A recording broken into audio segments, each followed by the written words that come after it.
Bonjour à tous and welcome to Learn French with Vincent. This is Unité 12, leçon B. And in this lesson, we'll see together what we call les abrègements de mots. And we'll only focus in this video on les abrègements de mots, but well, the words that will end with O or the sound of O. Okay? So let's start now. Un adolescent, un adolescent, un adolescent, okay? And then in most of the cases when people will speak, they will use un ado, un ado. Okay, so un adolescent will become un ado.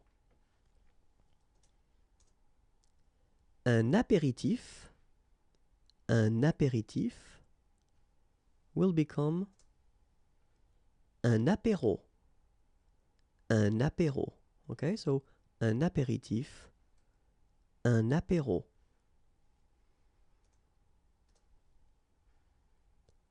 Une décoration, and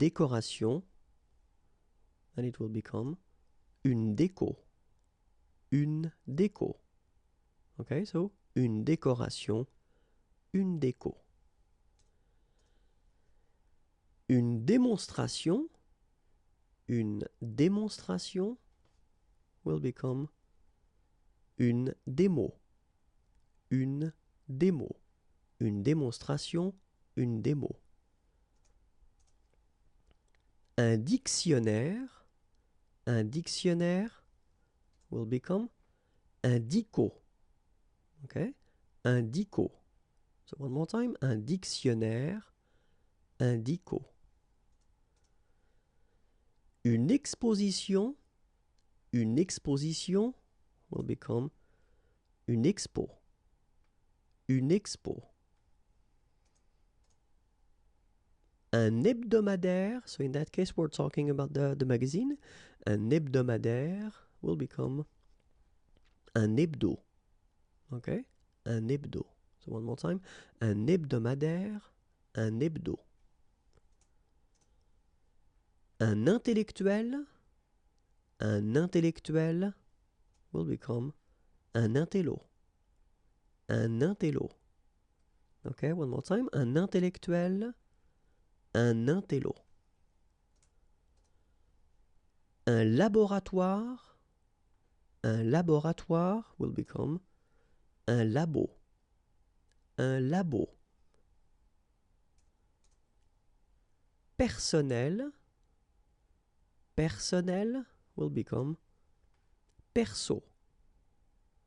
Perso. Okay, one more time. Personnel, perso. Un professionnel will become un pro. Un pro. Okay, so un professionnel, un pro. Un propriétaire will become un proprio. Un proprio. Okay, so un propriétaire, un proprio. Un restaurant will become un resto. Okay, so you can see that here you've got another way of writing it, okay, but then, well, phonetically it's exactly the same, so un resto, okay, so whether with O or then with AU, but then it's resto, the same way, okay, so un restaurant, un resto. And that's it. If you want more videos, then the YouTube channel is waiting for you, youtube.com/imagier, and then like me on Facebook. I will be so happy, facebook.com/imagier.net. And then if you want more material, then it's right here. Have a great day. Bye bye.